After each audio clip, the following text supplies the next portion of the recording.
Natiq bəy, vaxtımız bizim biraz az qaldı. Mənim sizə konkret suallarım var. Buyurun. 5-6 dənə sadəcə qısa cavablar istəyirəm. Dollar neçə manat olmalıdır? Bunu heç kim deyə bilməyəcək sizə. Çünki Azərbaycanda valyuta məzənnəsi inzibatidir. Üzər məzənni olmadığına görə biz bunu izləyək. Trumpdan sonra neft qiymətləri kəskin ucuzlaşa bilərmi? Belə bir ehtimal varmı? Çox güman ki, ucuzlaşacaq, amma həmən yox. Çünki Trumpın administrasiyanın formalaşması, qaydaları dəyişməsi bir 5-6 ay zaman alacaq. Azərbaycan dövlət büdcəsi hər il böyüklüyünün şahidi oluruq, yəni görürük ki, artır. Növbəti illərdə də bu artımları, bu böyümələri görəcəyimi? Bu neftə nasıl olacaq da? Bizim büdcənin hələ də yarıdan çoxu neftə görə formalaşır.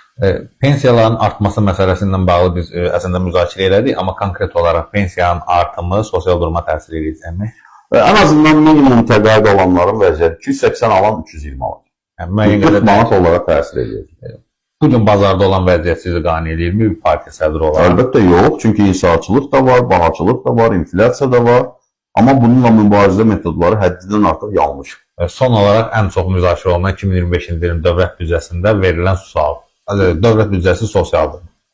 Ümumiyyətlə biz sosial dövlət deyilik. Bizim konstitusiyamızda da bu yox. Ona görə də sosial olmağını şəxsən mən istəmirəm. Mənim istəyim odur ki, mənim modelim beynimdə olan model odur ki, dövlət vətəndaşlara sərbəstlik versin.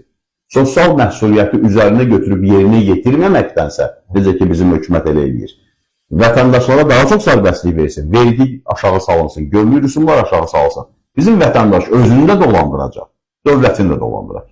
Yəni əsas məsələlər sosial olmaqda deyil. Bəli.